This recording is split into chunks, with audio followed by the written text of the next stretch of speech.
మీ business ఏదైనా మీ ఊర్లో promotion చేయాలంటే అది సుమన్ టీవీతోనే సాధ్యం. ఇప్పుడే సంప్రదించండి.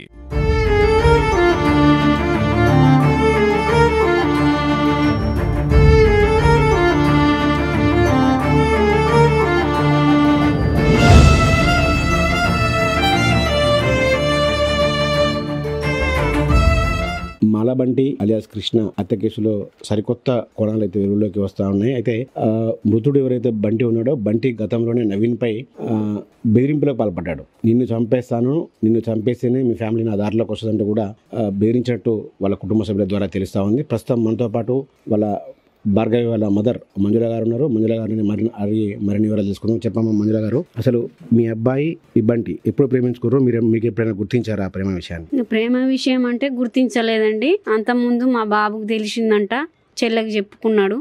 వద్దు తల్లి, ఆయన మీద చాలా కేసులు, హత్య కేసులు ఉన్నాయి, అవి ఉన్నాయి, ఇది పద్ధతి కాదని మందలించిండు చెల్లెని. ఆ విషయం కూడా మాకు చెప్పలే తల్లిదండ్రికి. అలా చెల్లెనే వద్దని చెప్పేసిండు. అప్పుడప్పుడు ఎప్పుడు తెలుస్తుంది మాకు. హాస్టల్ దగ్గరికి కూడా వెళ్ళిండట మా పాపని.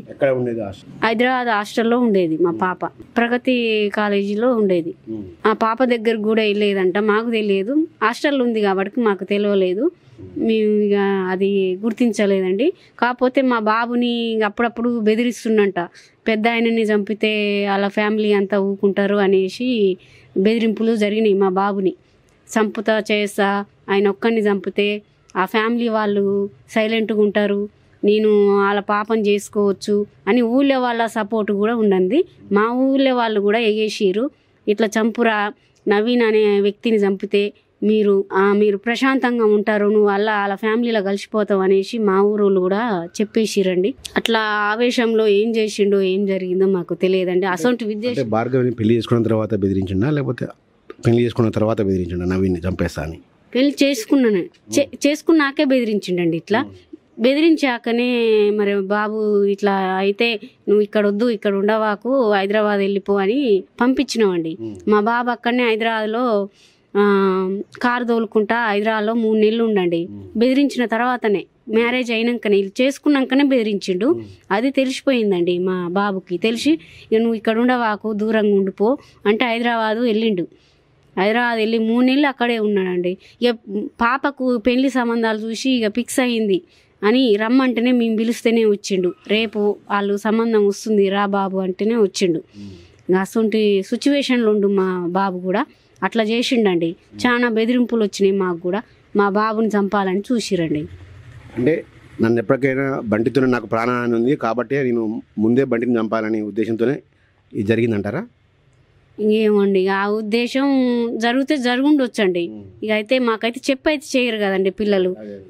ఏం జరిగిందో ఇక మాకు అది తెలియదు. కాకపోతే ఆ భయం అనేది మా ఊనికి తట్టింది.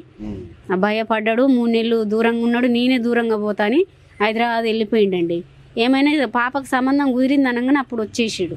ఎప్పుడైనా బంటి మీతో మాట్లాడాడమ్మా, మీ పాపని చేసుకుంటా నేను మాకు అని మీతోనే ఏమైనా మాట్లాడడం జరిగిందా, భార్గవి కానీ బంటి కానీ? లేదు. బంటి వచ్చి మమ్మల నవీను నేను మీ చెల్లెని ప్రేమించిన చేసుకుంటా అని ఎన్నడూ అనలే. మమ్మల్ని కూడా ఎన్నడూ మేము మాట్లాడేది కూడా తెలియదు ఆయనతోని. ఎన్నడూ మాట్లాడలే. అంటే ఒప్పుకునేవారా? అంటే ఒప్పుకునేవారో కాదో అది అనేది మనకు తర్వాత తెలిసేదండి. మమ్మల్ని అయితే అడగలే. ఇప్పుడు మొత్తం మీ కుటుంబం మొత్తం జైల్లో ఉంది కదమ్మా, ఇప్పుడు ఏం మీరేం చేయబోతున్నారు? ఒక లాయర్ని కానీ పెట్టుకున్నారా? ఎట్లా ఏం చేస్తున్నారు? చేయాలి కదండి, ఏదో ఒక ప్రయత్నం చేయాలి. మా వాళ్ళని బయటికి తీసుకొచ్చుకోవాలి కదండి. మా బాధ చాలా ఉంది, చెప్పుకునే పరిస్థితి కాదు ఇది. అట్లా చాలా నష్టపోయినాం. ఎప్పుడు వెళ్తారో కూడా తెలియదు, ఆ పరిస్థితి ఉంది. ఇక మా వాళ్ళు వస్తేనే నాకు ధైర్యం. నేను ఒక్కదాన్ని తట్టుకోలేకపోతున్నా ఇంటి దగ్గర. ఇది ఒక సరికొత్త పాయింట్. అయితే ఈరోజు మనకు భార్గవి తల్లి మంజుల గారు అయితే చెబుతున్నారు, కేవలం గతంలోనే బంటి మా పెద్ద కుమారుణ్ణి హత్య చేయడానికి రెక్కి నిర్వహించాడు, బెదిరించాడు పదే. దానికి అందుకోసమే మా అబ్బాయిని దాదాపు 3 నెలల పాటు ఇంటికి దూరంగా ఉంచాము. ఇవన్నీ కూడా ఈ సమాజానికి తెలియవు. కేవలం అతను ఎప్పటికైనా బంటి చేతిలో తాను హత్యకు గురవుతాయనే ఉద్దేశంతోనే చేసి ఉండొచ్చు, నవీన్ బంటిని హత్య చేసి ఉండొచ్చు అని కూడా ఆమె చెబుతూ ఉన్నారు. మొత్తంగా ప్రస్తుతం అయితే మా కుటుంబ సభ్యులు, మా 2 కుమారులు, భార్య, భర్త, అత్తలను బయటికి తీసుకోవడానికి అయితే మా పరంగా న్యాయ పోరాటం అయితే చేస్తున్నాము. ఒక్కదాన్ని తట్టుకోలేకపోతున్నాను. ఇంట్లో బయట ఇంట్లో నుంచి బయట నుంచి మొత్తం కూడా ఒత్తిడి ఎదుర్కొంటున్నాను, తీవ్రంగా మానసిక వేదనకు గురవుతున్నానని కూడా మంజుల గారు చెప్తా ఉన్నారు.